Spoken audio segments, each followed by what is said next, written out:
Hola, hola, buenas tardes. Vamos a ver si puedo.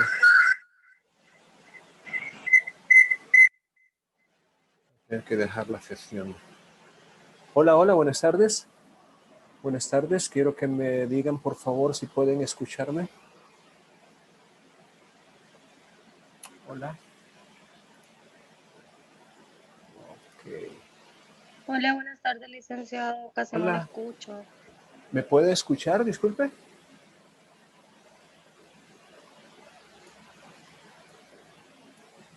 Hola, hola, buenas tardes. Buenas tardes, buenas tardes. Hola, Arnoldo. Quiero que me digan si me pueden oír, por favor. Sí, sí lo escucho, fuerte y claro.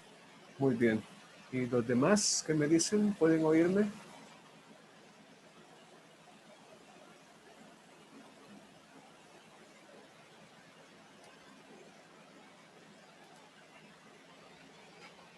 Ok, vamos a ver si podemos hacer algunos Ahora sí, ajustes. perfecto, le escucho bien. Ah, vaya, qué bien.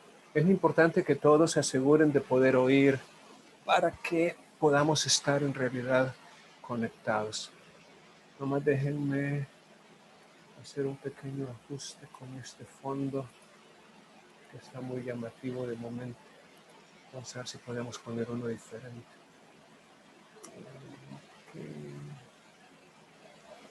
Este creo que es un poco más modesto. Ok. Bien, vamos a dar inicio a la sesión de hoy, no sin antes darles una atenta bienvenida a este curso en el cual vamos a estudiar los procesos especiales, civiles y mercantiles. Ya hemos abordado en la asignatura anterior los procesos declarativos, entre los cuales hablamos del proceso común y del proceso abreviado. Pero en esta nueva ocasión, en esta nueva experiencia de aprendizaje, nos vamos a centrar en los procesos especiales. Bien, me van a tener un poquito de paciencia porque estoy, como si ya tal vez se han dado cuenta, utilizando una modalidad un poco diferente. Pero vamos a ir poco a poco viendo si logramos aprender poco a poco. Bueno, lo que me interesa ahorita es que podamos ver un poco lo que es la plataforma virtual. Siempre me gusta mostrar los contenidos que aparecen en la plataforma y vamos a ver si podemos hacerlo desde cero. Déjenme ver si puedo compartir. Ahí está. Vamos a tener que quitar por ese momento las notificaciones de esto.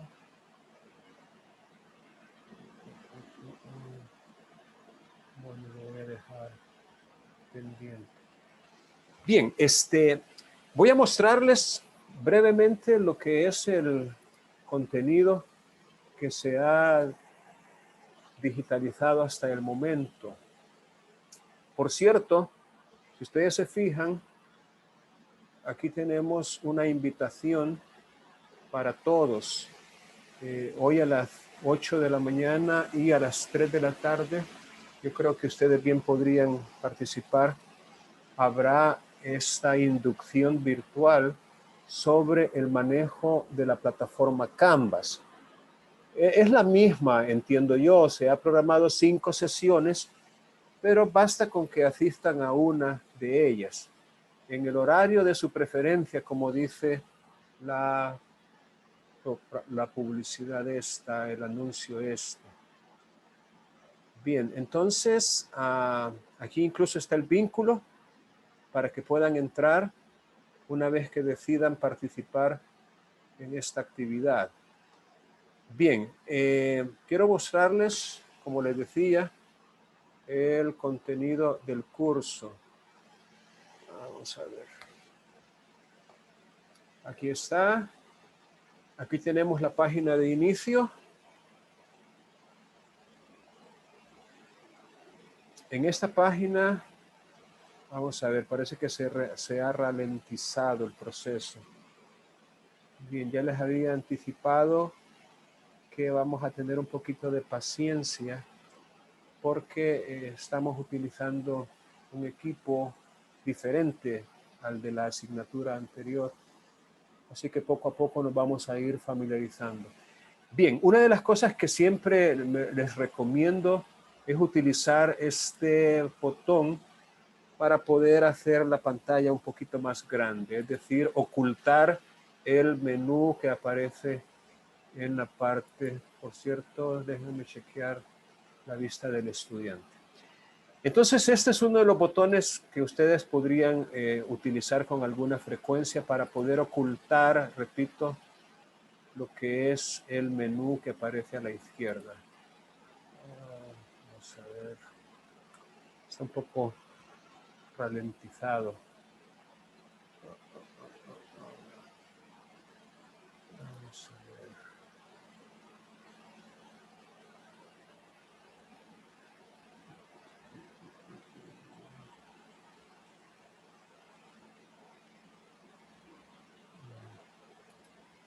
Ahí está. Ahí está. Vamos a ir un poco lento. Aquí ustedes van a ver anuncios con información útil que yo voy a compartir con ustedes eventualmente. Por ejemplo, les pedí que se unieran al grupo de WhatsApp, la mayoría ya lo hizo y eso está bien. Les pedí que descargaran Zoom por si no lo tenían, pues igualmente ya lo hicieron. Esta es la página de inicio donde ustedes pueden también navegar a través de todos los contenidos que se han preparado y que se están preparando poco a poco. Aquí, por ejemplo, ustedes tienen una guía de uso del aula. Si todavía sienten que no están muy familiarizados con la plataforma, pueden hacer clic en este icono, en este botón, y eso les va a llevar a unos videos que se prepararon hace algún tiempo, pero que todavía mantienen alguna vigencia. Entonces ustedes pueden acceder a estos videos por medio de estos vínculos. Les recomiendo que lo puedan hacer. Cómo acceder a la plataforma, cómo ingresar a las asignaturas, cómo enviar una tarea, cómo verificar calificaciones y cómo participar en las conferencias. Bien, volviendo a la página de inicio,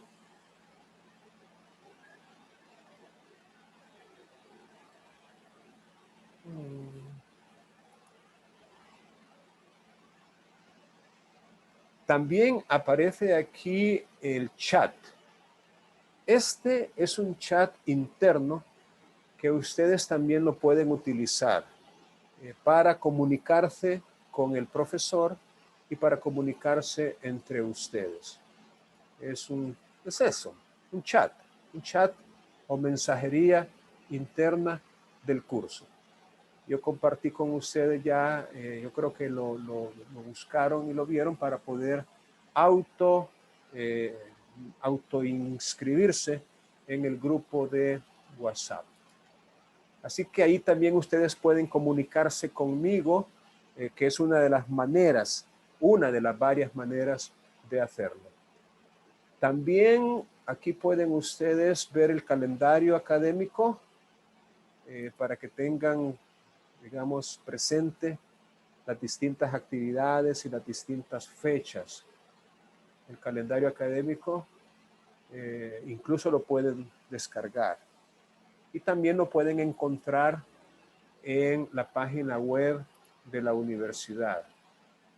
El calendario de las actividades académicas.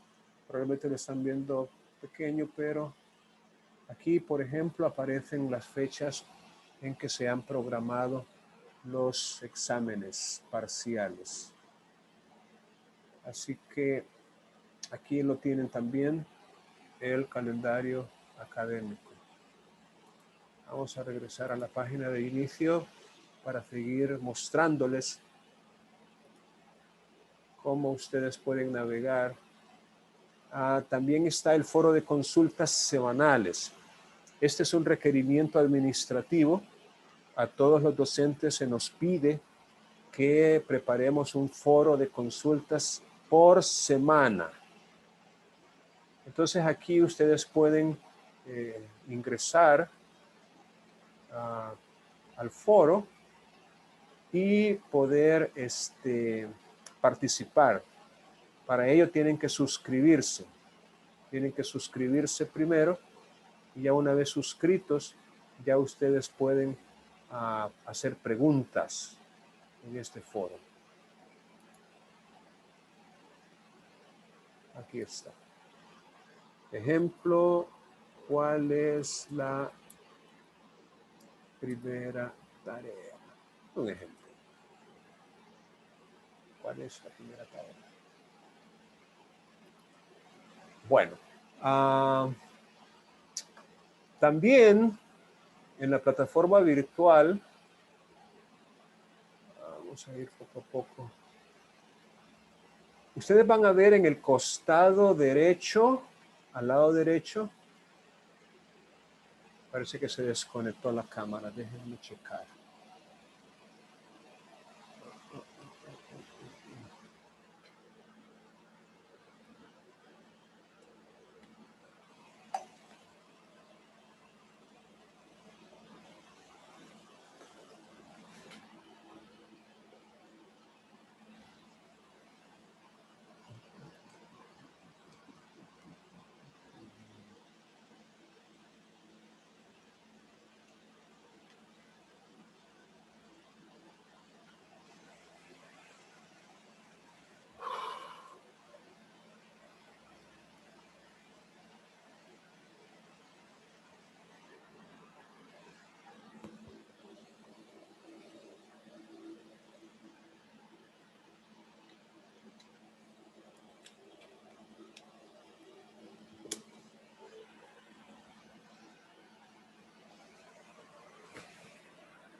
Vamos a ver.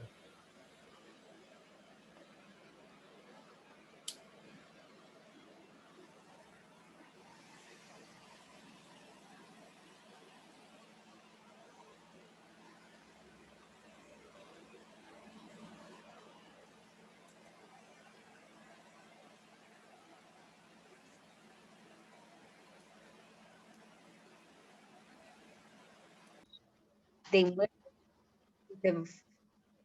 hay en El Salvador. Entonces, y aquí está el numeral 2 y el numeral 3, entonces donde el artículo 172 de la Constitución, donde lo relaciona con el artículo 21, donde establece la jurisdicción del Tribunal Civil y Mercantil, que le pertenece la potestad de juzgar y de ejecutar los juzgados en materia constitucional, civil, penal, mercantil, laboral, etcétera. O sea, ese es mi pequeño aporte. Muy bien, Claudia, muchas gracias. Ahora, en este punto, me gustaría que fueran tomando nota en sus cuadernos. Es importante recordar que hay una diferencia entre jurisdicción y competencia. Que la jurisdicción, como lo dijo Arnoldo, y tal vez más que capacidad, es como una potestad o una prerrogativa, una facultad que tienen los jueces para administrar justicia en nombre de la República. Etimológicamente, el término jurisdicción, digamos que tiene esos dos vocablos. Juris, que viene de derecho, leyes, y dicción. Entonces, etimológicamente, jurisdicción vendría a equivaler a dictar o decir el derecho.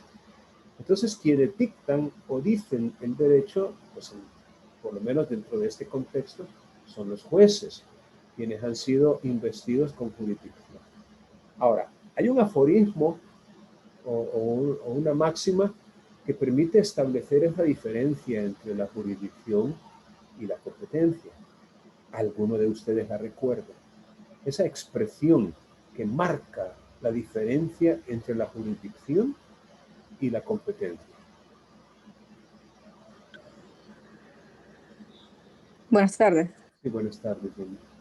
Sí, recuerdo que era de que todos los jueces tienen jurisdicción, pero no todos son competentes. O tienen Exacto. competencia. Así es, Jenny. Muchas gracias. Es cierto.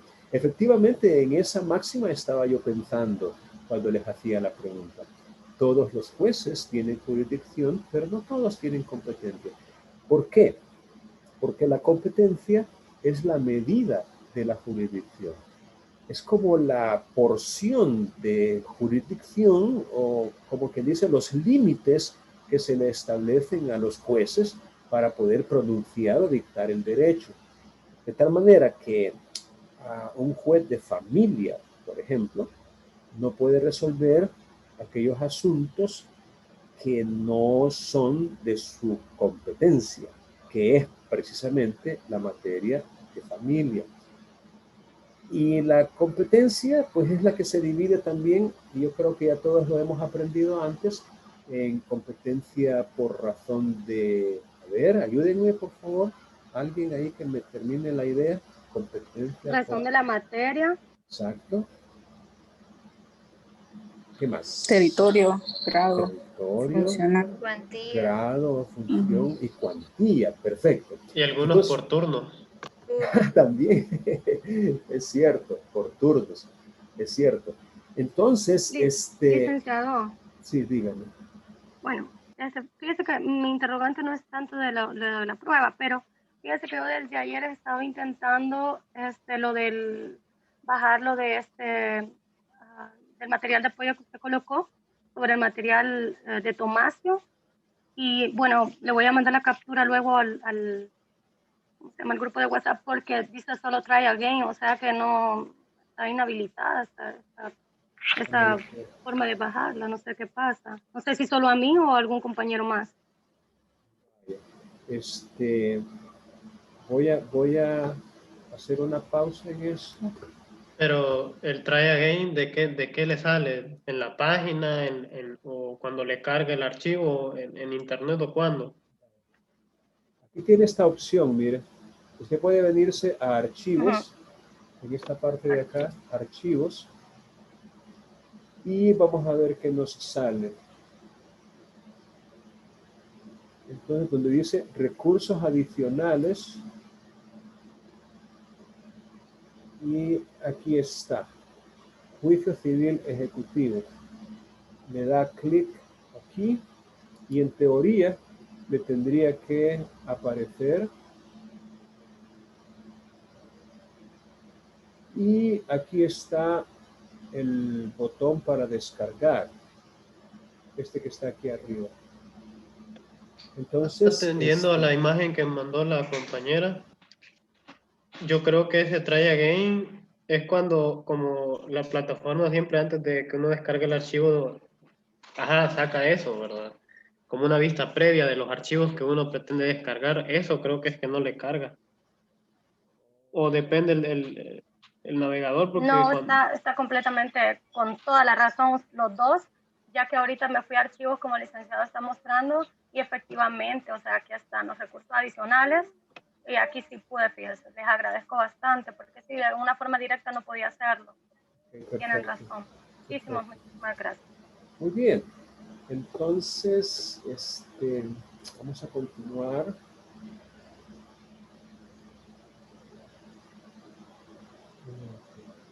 Vaya, porque yo no sé qué está pasando con... Todavía me queda la duda si es la conexión a internet o es el programa que estoy utilizando. Pero bueno, por eso estos primeros días van a ser así de ensayo, prueba, error, rectificación. Y vamos a ir avanzando poco a poco. Bien, entonces, estábamos en la prueba diagnóstica. Vaya. Entonces, espero que con este pequeño recordatorio podamos dar una respuesta satisfactoria a esta pregunta de a qué se refiere la jurisdicción civil y mercantil, porque prácticamente estaríamos en terrenos de la competencia por razón de la materia y en algunos casos por razón de la cuantía, porque vamos a darnos cuenta a medida que avancemos en el estudio de los procesos especiales que algunos de ellos, el juez competente es un juez de menor cuantía, que así se llama, pero que nosotros, por lo menos en San Miguel, no tenemos esos juzgados de menor cuantía, pero sí existen en San Salvador. Y es importante, por lo menos, conocer su existencia, porque si de repente nos toca presentar alguna demanda de un proceso especial en San Salvador, pues tendríamos que dirigirla a un tribunal competente por razón de la cuantía. Así que eso lo vamos a ir viendo a medida que veamos los procesos especiales. Ahora, ¿cuál es la función del juez en el proceso civil y mercantil? Gilma, ¿nos ayuda, por favor? Gilma Hernández.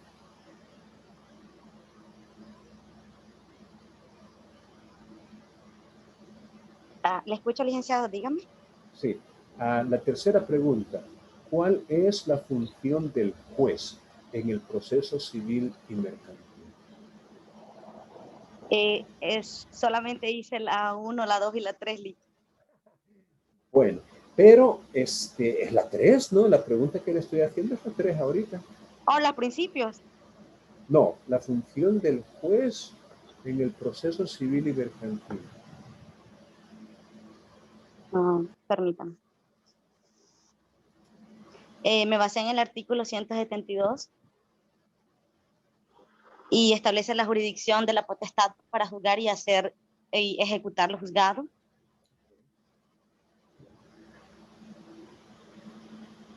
Vale. Relacionándolo con los principios, que más adelante hay otra pregunta sobre eso, pero me gustaría que recordáramos, por ejemplo, cuál es el rol de un juez en presencia de un conflicto de intereses.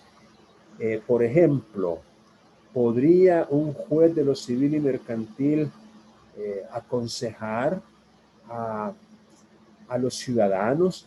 Ejemplo, usted tiene un problema y dice, voy a ir al juzgado a preguntarle al juez qué puedo hacer. Y entonces va, pide audiencia con el secretario. El secretario le pregunta sobre qué asunto. No, es un asunto personal, ok. Le dan audiencia, entra usted con el juez y entonces usted le expone su problema esperando de él un consejo. O como que dice una ayuda, una guía sobre cómo proceder. ¿Cómo lo verían? ¿Piensan que estaría bien? Dependiendo, licenciado, porque si voy a qué proceso en específico voy, puedo ir a un problema familiar, no puedo ir a pedirle ayuda al juez de lo civil.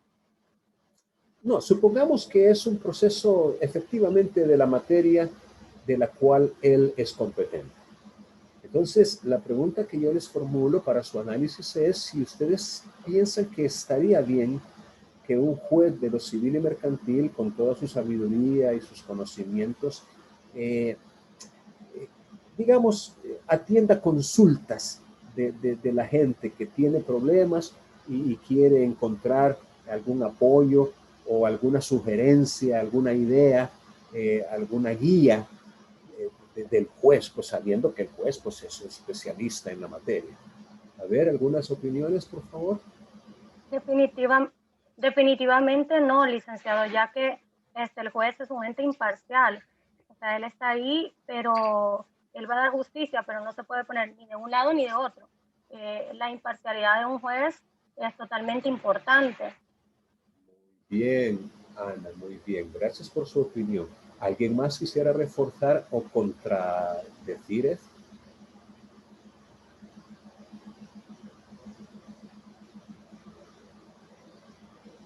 Buenas tardes, Lick. Buenas tardes.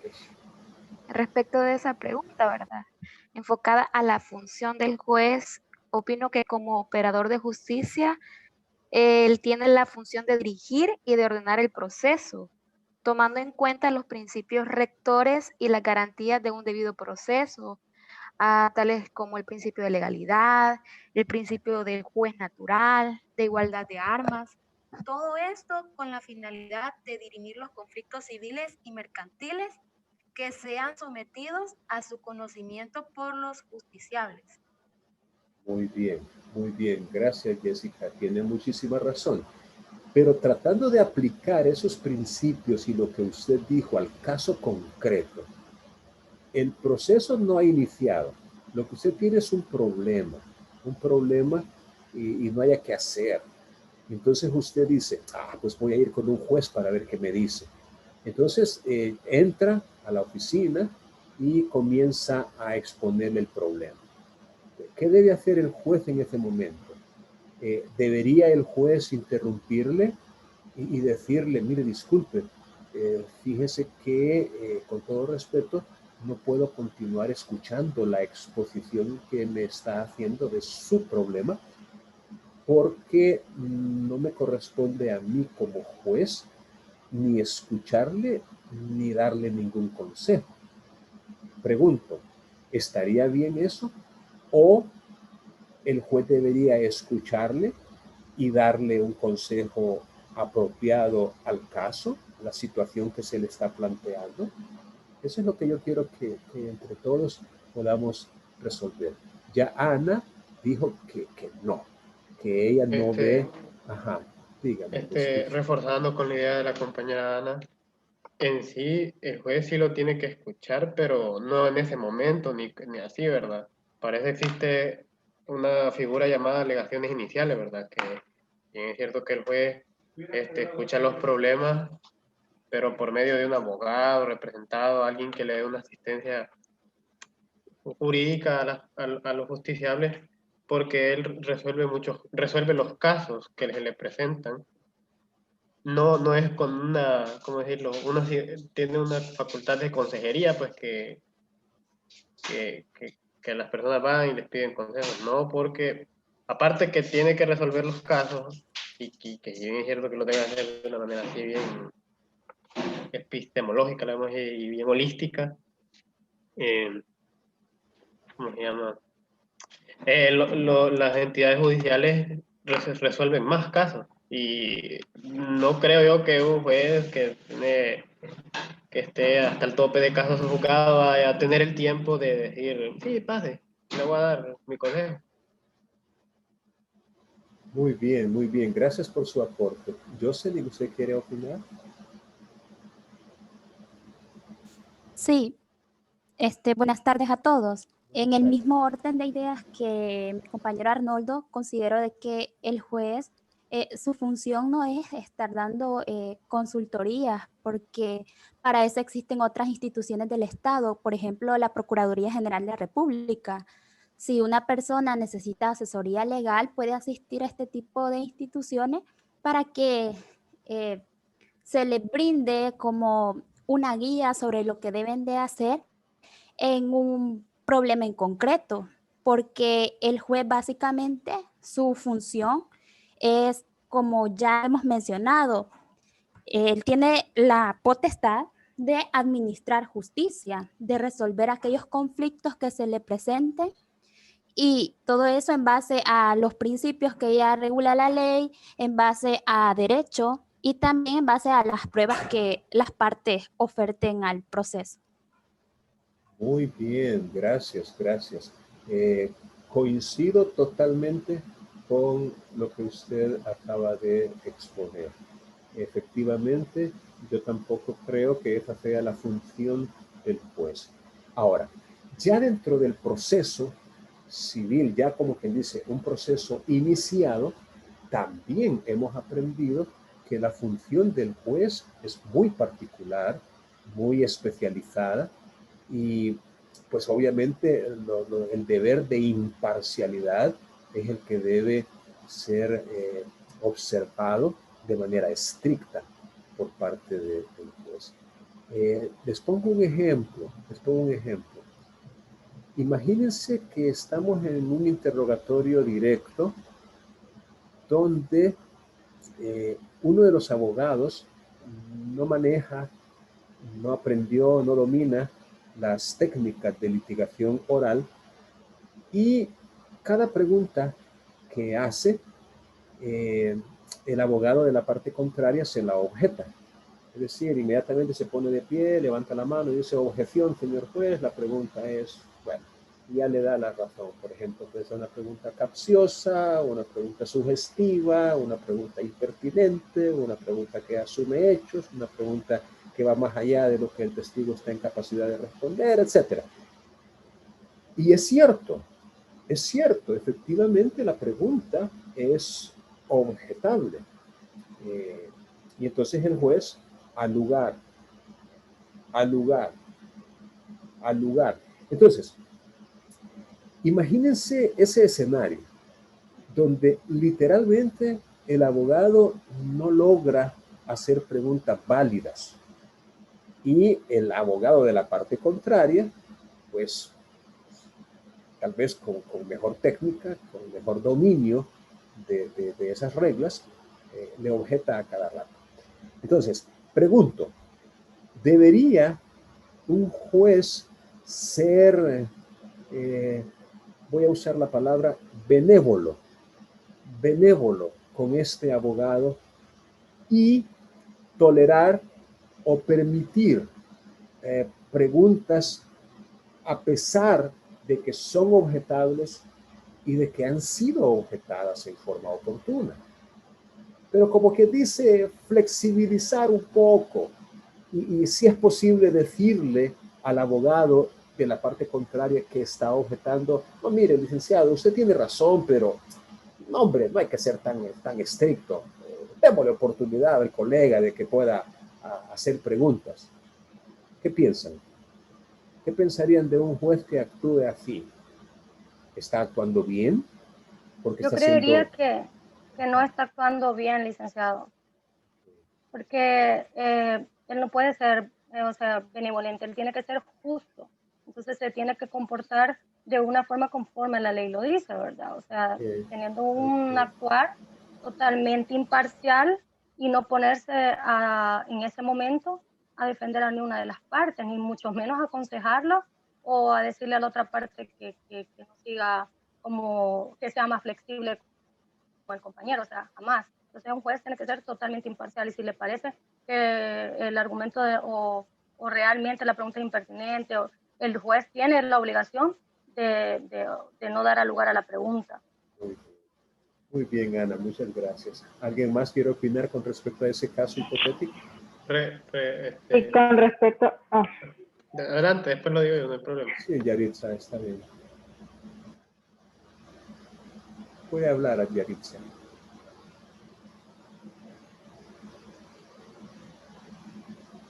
Hola. Yaritza, habla.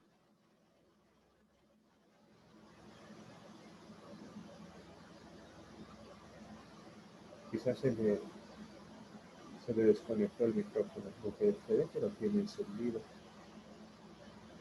Coméntenos ustedes entonces. En ese caso hipotético, si realmente, digamos que en el proceso se le han estado objetando todas las, o sea, se le han estado dando lugar las objeciones, pero también hay que tomar en cuenta el criterio del juzgador, ¿no? Que a veces uno varían, ¿no? De que para la parte que está objetando la objeción sea válida, pero para el juez quizás no. Entonces, si realmente el juez es benévolo, en vez de decirle, mire, dele chance al compañero, al colega, para que fundamente o funde su interrogatorio directo, mejor en las audiencias, en varias audiencias que he visto que cuando tienen duda los jueces, le dan la oportunidad a la parte que ha sido objetada de justificar su pregunta. Y eso para mí es justo, porque somos seres de razón, entonces en un proceso dialéctico podemos ver si, y lógico también si es válida o no la objeción. Muy bien, Arnoldo, gracias. Jamie. Sí, buenas tardes a todos. A mi parecer, yo digo que el juez debería respetar los principios, así como el que está el del debido proceso, igualdad, defensa y contradicción. Y digamos, si el abogado de la parte contraria está objetando y el juez considera que la objeción es al lugar, pues entonces él debería respetar el principio que se le está dando al abogado de defensa y contradicción, al mismo tiempo como que digamos que el juez opte por aquella figura de se me fue la idea, la figura de que él haga preguntas para el mejor proveer. Entonces, Sí. de la misma manera no estaría de acuerdo porque se estaría afectando el principio de imparcialidad y realmente de la función que el juez tiene en el proceso. Muy bien, Jamie, muchas gracias. Yaritza ya logró conectar su micrófono. ¿Hola? Hola. ¿Sí se escucha? Sí, le escuchamos. Diga. La verdad no sé por qué parte van. Tengo muy mala la señal del internet, así que hablar iba cuando se me fue. Sí, me imaginé. Sí. Bueno, está bien. Gracias. De hecho, ahorita iríamos a la cuarta pregunta. ¿Cuál es la función del abogado en el proceso civil y mercantil? Miren, voy a aprovechar para plantearles una forma de contratación que algunos abogados suelen utilizar. Esa forma de contratación se llama pacto de quota litis. No sé si lo habían oído antes. Pacto de quota litis. Les explico en qué consiste. Llega un cliente, me dice, señor abogado, quiero que me lleve un caso. Y se lo expone, el caso, se lo expone al abogado. Entonces, el abogado le dice, sí, me parece que usted tiene un caso, me parece que es algo que podemos perfectamente someter a la decisión de un juez y le costaría tanto. Entonces viene el cliente y le dice al abogado, ¿sabe qué? No tengo dinero, pero hagamos una cosa, vayámonos, bueno, y en Estados Unidos dicen half and a half, half and a half. Creo que lo que quieren significar con eso es mitad y mitad. En buen salvadoreño se diría rucu rucu, rucu rucu, mitad y mitad. Ese es un pacto de quota litis, es decir, el abogado prácticamente va a hacer una pequeña sociedad con su cliente. Digo una pequeña sociedad por cuanto lo que resulte, el beneficio que se obtenga al final del caso, ese es el que se van a repartir entre los dos. Puede ser por partes iguales o puede ser un porcentaje, un 25%, un 30%. Pero el punto es que el abogado lleva participación en la ganancia del caso. Bien, ¿qué piensan del pacto de quota litis? Hablando, por supuesto, de la función del abogado en un proceso civil y mercantil.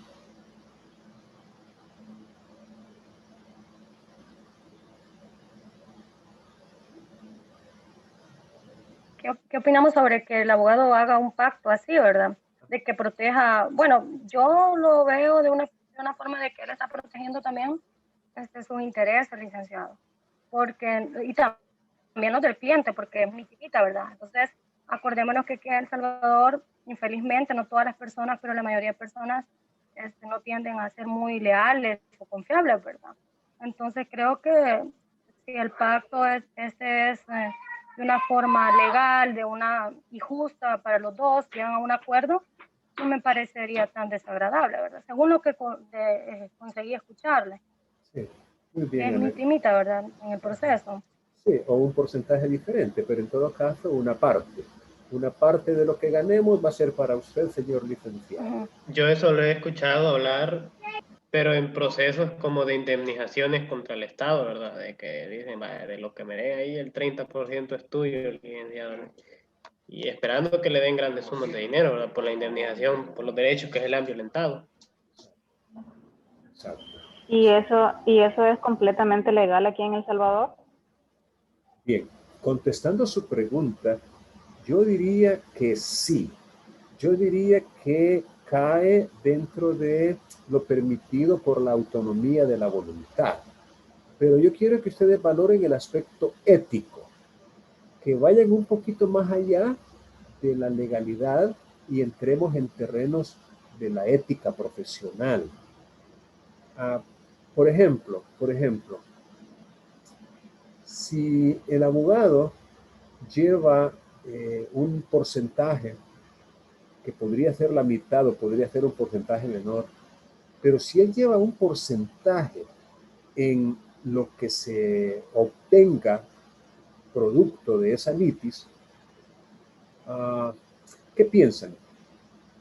¿Es o no es parte interesada en el resultado del proceso? ¿Cómo explicárselo? ¿Cómo explicárselo? Ajá, dígame. Según entiendo usted lo que quiere decir, que el abogado ya no se vuelve una persona que va a proteger el derecho de otros, sino que también en ese momento está protegiendo derechos de él. Entonces ya no se vuelve como ya se vuelve una parte totalmente interesada, ¿verdad? A eso es lo que se refiere. Exacto.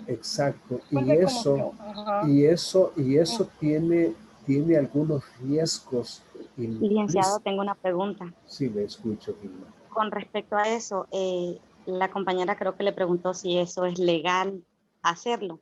Sí. Pero si, digamos, usted es el abogado, yo su cliente, si quedamos en un acuerdo de obtener mitad y mitad, 50% cada uno, entendería que el abogado está asumiendo todos los gastos que va a ocurrir en el proceso. Así es. Entonces, pongámosle una cantidad, unos $1,000, van a ser 500 y 500. El cliente se va a llevar sus 500 para no perderlos y el abogado está ganando sus 500 en su función de ejercer todo lo que atribuyó como gastos de gas, ir a San Miguel o a San Salvador por X motivos y todo lo que tiene que presentar. Mi pregunta en sí, como eso no se le comenta al juez cuánto usted está ganando, entonces eso es imparcial, no es que está defendiendo tanto sobre el interés del cliente y también lo de él, porque si se busca un abogado es razón de ganar, que quiere, el ejemplo que le digo, los $1,000. El abogado quiere que a su cliente se le den sus $1,000 para él obtener su gratificación, que serán los 500. Pero no es ilegal hacer eso, ¿verdad? ¿O sí? Bien. Como le respondí a su compañera anteriormente, no es ilegal. Es decir, es legal. Está, les decía yo, dentro de los límites de lo permitido.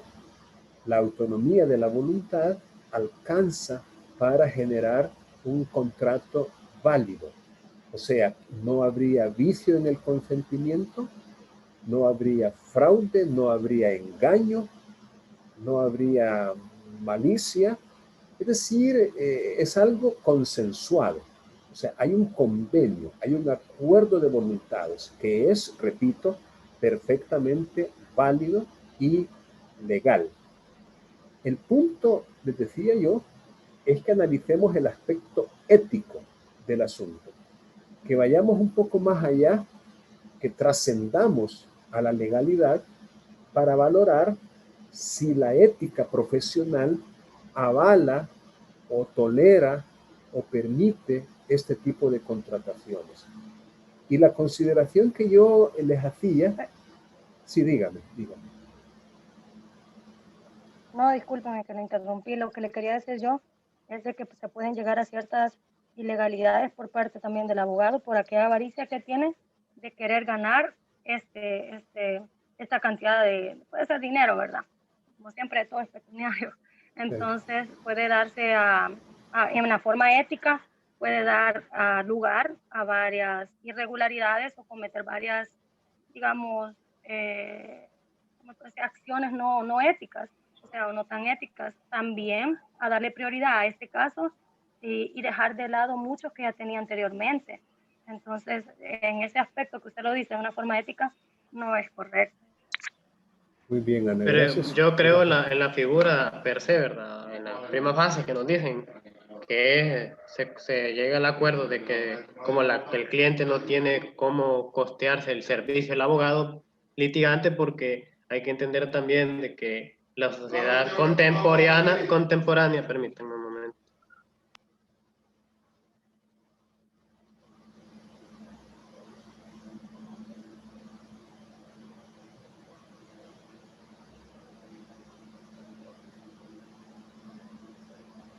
Hoy sí, en la sociedad contemporánea, quieras o no, según Michel Foucault y Palabras y las Cosas,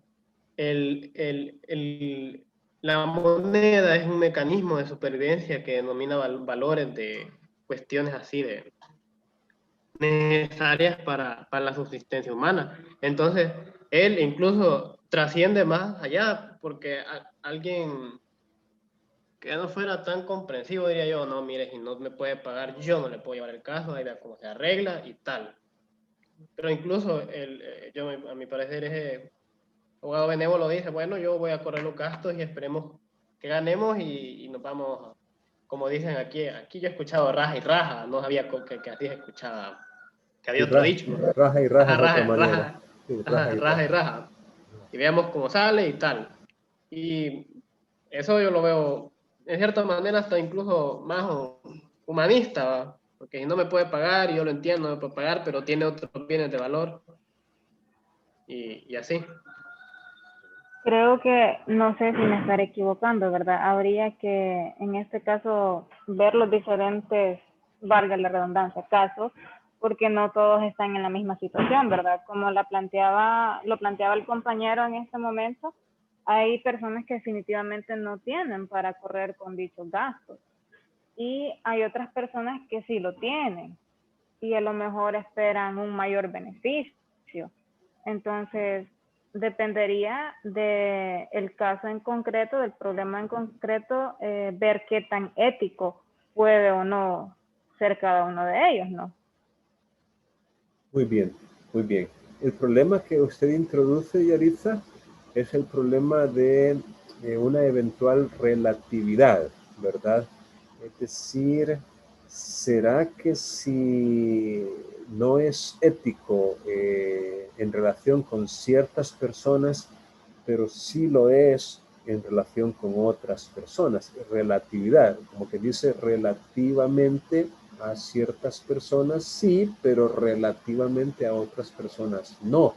Es decir, tal vez es un problema que pertenece a la filosofía, ¿verdad? En cuanto a valorar si él puede pagar,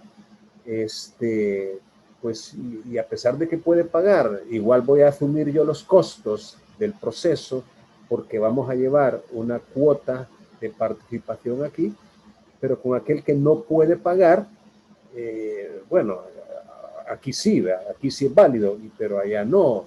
Entonces, algo así como que si en realidad hay un parámetro diferenciador suficiente para marcar la diferencia de que en un caso sí y en el otro no. Ahora, les dejo esto a la consideración precisamente porque la función del abogado en un proceso civil y mercantil, en todo caso, tiene que ser profesional, tiene que ser íntegra, tiene que ser ética. Y hay muchos autores que sostienen que el pacto de quota litis no es ético y, por supuesto, proporcionan razones para fundamentar esa conclusión. Entre ellas, el hecho de que, como lo dijo una compañera, al ser prácticamente su caso, porque lleva una cuota en los resultados del mismo, entonces puede perder de vista la integridad, la legalidad misma y utilizar cualquier medio para lograr el fin, ya que necesita ese fin porque de alguna manera ha comprometido su propio patrimonio y en todo caso de ello depende que pueda obtener sus honorarios. Entonces, hay muchas consideraciones que se pueden hacer desde la óptica de la moral, de la ética, de la religión, de la ley, pero que sirva como que dice esta ponencia, para que ustedes comprendan que no todo lo que es legal es ético o es moralmente permitido.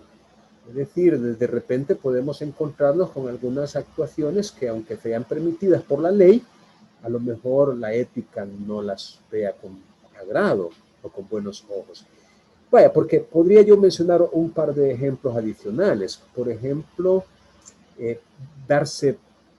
pagar publicidad, pagar espacios en medios radiales o televisivos o pancartas en buses. Imagínense en Estados Unidos cómo abunda, ¿no?, esa propaganda con la foto del abogado de cuerpo entero y tráigame su caso, no importa, aquí se lo resolvemos, como quien dice, ¿verdad?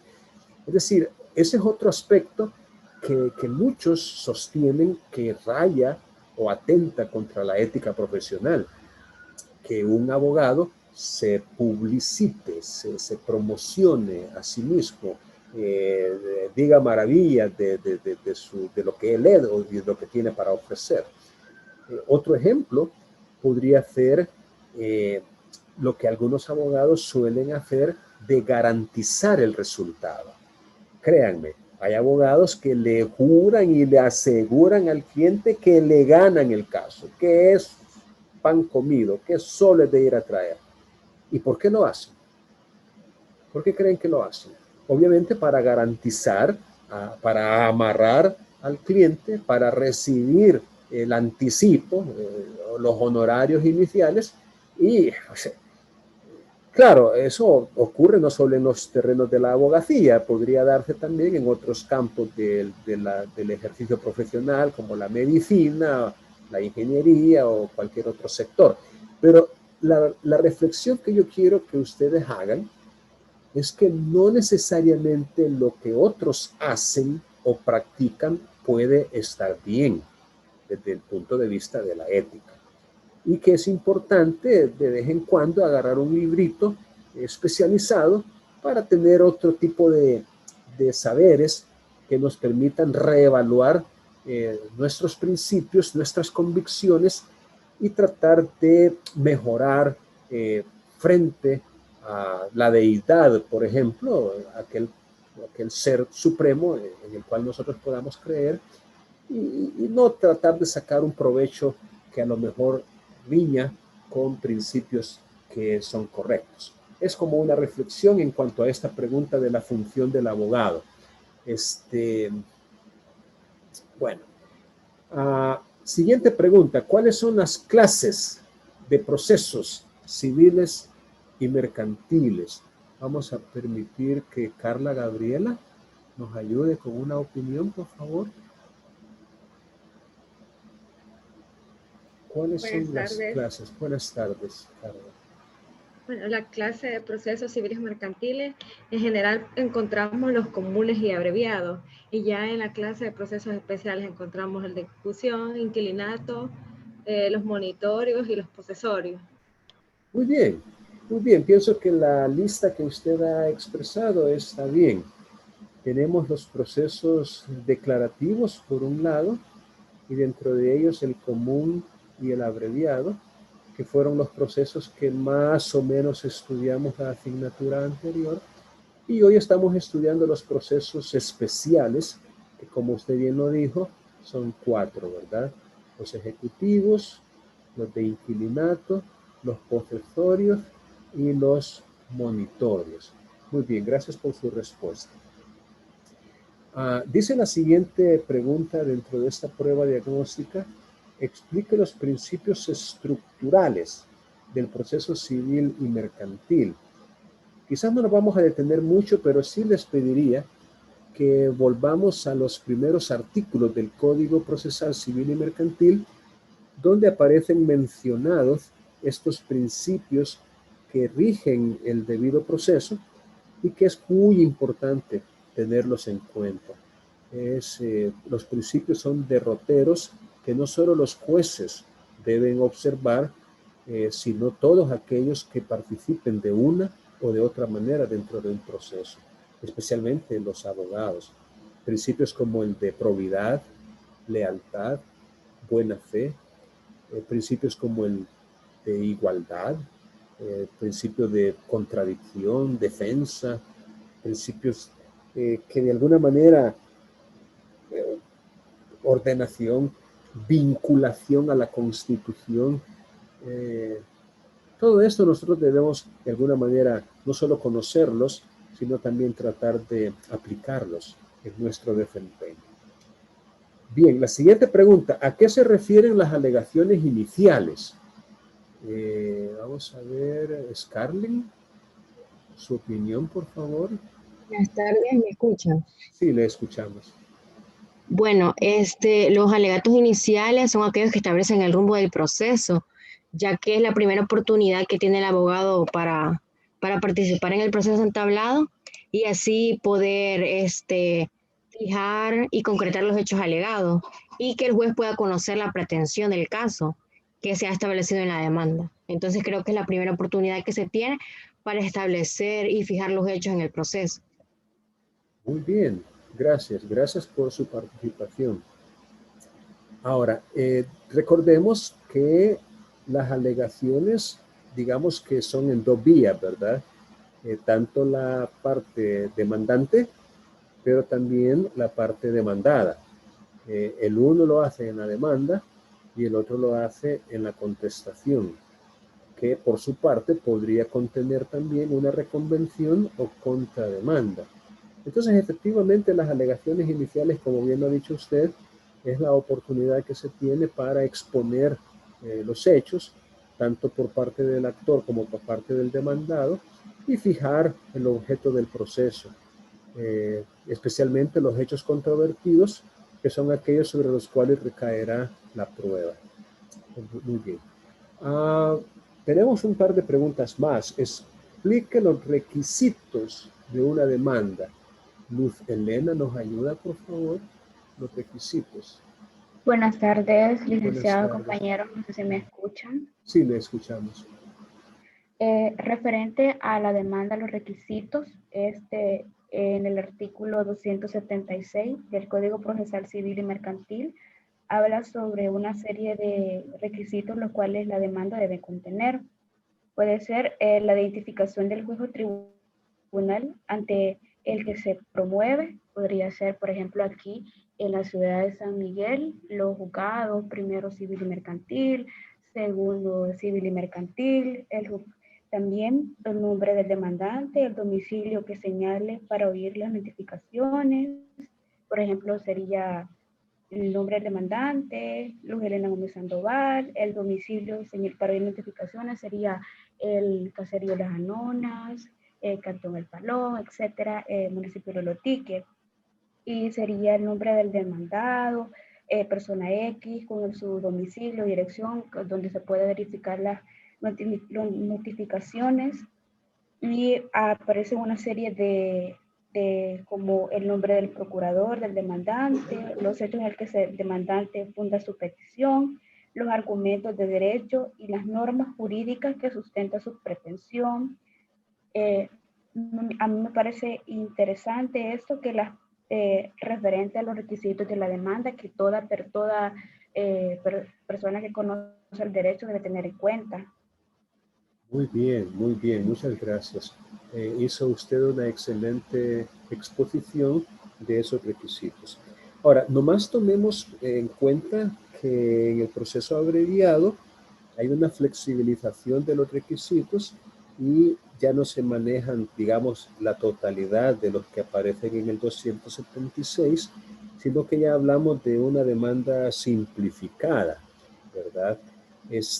También vamos a aprender las demandas ejecutivas, cuáles podrían ser los requisitos formales y las demandas en los otros procesos especiales, que algunos pues llevan los caracteres de la demanda simplificada, pero bajo ciertas circunstancias pues habría que incluir también otros requisitos como si fuera una demanda de un proceso común. Pero la importancia de conocer estos requisitos es porque a nosotros nos corresponde como abogados preparar una demanda, o preparar una contestación. Entonces, solo conociendo los requisitos formales podemos hacerlo de manera exitosa, porque si no, nos van a prevenir. Y la prevención muchas veces es darle cumplimiento al ordinal tal del artículo tal. Por ejemplo, al ordinal séptimo del artículo 276. Entonces, de haber sabido que ese era un requisito, bien lo hubiéramos podido incluir y evitar la prevención, ¿verdad? Entonces, no dejemos de estudiar estos requisitos. Vamos a ver, explique las reglas probatorias del proceso civil y mercantil. Tal vez aquí, no sé si alguien quisiera voluntariamente dar alguna opinión sobre esto. Las reglas probatorias.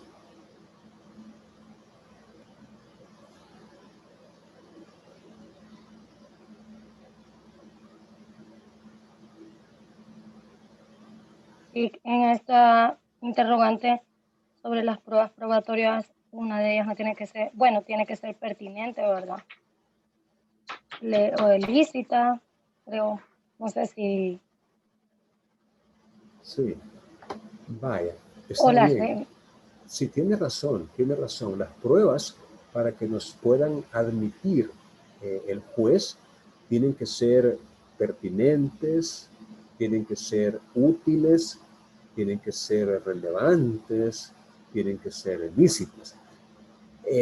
Efectivamente, nosotros necesitamos conocer cuáles son las reglas probatorias del proceso, porque a ellas tenemos que someternos. Recordemos, en principio, que solamente los hechos controvertidos son susceptibles de ser probados. De repente, nos vamos a encontrar con hechos estipulados por las partes. Los hechos estipulados son aquellos que, planteados por una de las partes, son admitidos por la otra. Es decir, hay consenso, hay acuerdo, no hay contradicción con respecto a esos hechos. Entonces están relevados de prueba. Igualmente están relevados de prueba los hechos que son notorios, es decir, aquellos hechos que son de conocimiento común, tal vez no por la totalidad o por la unanimidad de las personas, pero sí por una mayoría considerable de ellas. Entonces, una vez que tenemos los hechos controvertidos, también necesitamos tener presentes las oportunidades procesales para presentar la prueba. Es decir, no podemos ofrecer la prueba en el momento que se nos ocurra, sino que tiene que ser en el momento procesal que resulte oportuno. Y ojo con la prueba instrumental, es decir, la prueba por instrumentos o mejor dicho, por documentos, ya que esta prueba tiene que ser agregada junto con la demanda o junto con la contestación. Porque si nosotros no lo hacemos en ese momento, esa oportunidad va a precluir. Y ahí entramos en la figura llamada preclusión de la prueba documental. Que, repito, si no la hemos presentado junto con la demanda o junto con la contestación en su caso, entonces nos va a precluir la oportunidad de hacerlo. Ahora, déjenme plantearles un escenario que resultaría desastroso, ¿no?, para la parte a la cual representamos. El escenario de una sentencia desestimatoria por falta de prueba, imputable al abogado.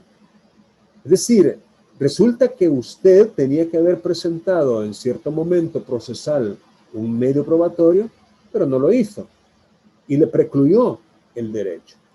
Y entonces la sentencia que se dicta es desestimatoria, lo que significa que no se declaró al lugar lo que usted pedía en la demanda. Eso genera, fíjense bien, lo que se conoce como la cosa juzgada. Es decir, ya hay pronunciamiento de fondo. Y al haber pronunciamiento de fondo, ya no existirá la oportunidad de volver a presentar esa demanda.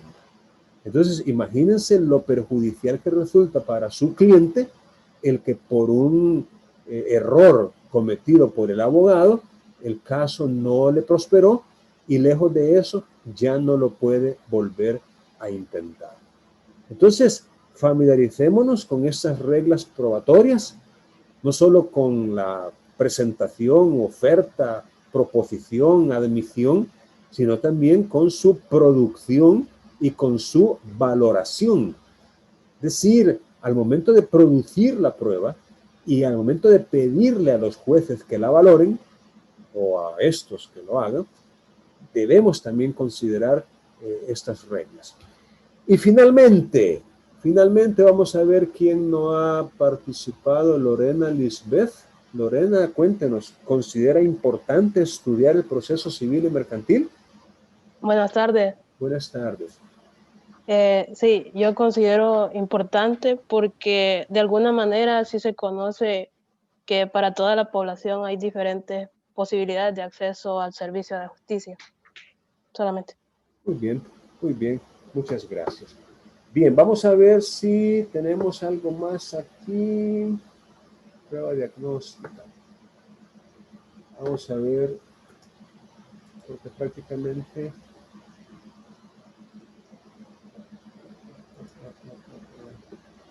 Déjenme checar. Licenciado, una pregunta. Sí, bueno, ahí va a ver usted.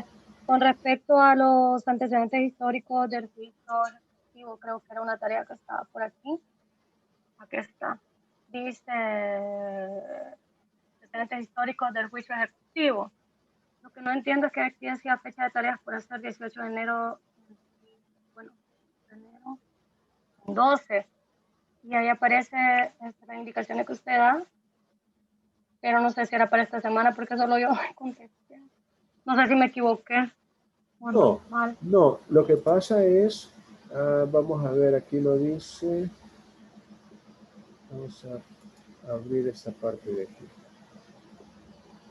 Dice, efectivamente la fecha que se colocó es para que aparezca en el calendario como un recordatorio, pero en realidad esto está como para ser completado el domingo. Sí, es probable que no le pusimos, como quien dice, visible esa fecha en que se pueda completar, aunque déjeme checar, ya creo recordar, en esta página que estamos analizando, que es ahí tengo bien lento. No creo que sea el internet. Sí, porque si tengo más tiempo para hacerlo, lo puedo mejorar. No, claro. De hecho, déjeme mostrarle. Aquí, vamos a ver. Creo que aquí está. En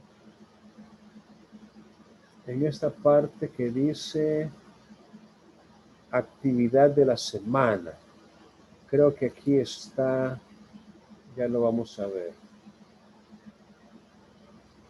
Cabal. Aquí está. Deben leer lo referente a los antecedentes históricos del proceso ejecutivo en el libro, aquí en vez de las comillas salió el 2, El juicio ejecutivo en la legislación salvadoreña, de Humberto Tomasini. Luego, hacer un resumen sobre la evolución histórica del proceso ejecutivo. Y aquí dice, la fecha límite de participación será el domingo 24 de enero a las 11 de la noche. Y es una evaluación formativa, o sea, no lleva una nota como resultado. Entonces, sí, ahí aparecía la fecha límite. Vamos a ver si... Voy a terminar la grabación ya. Porque quiero ver si ya tenemos asistencia aquí.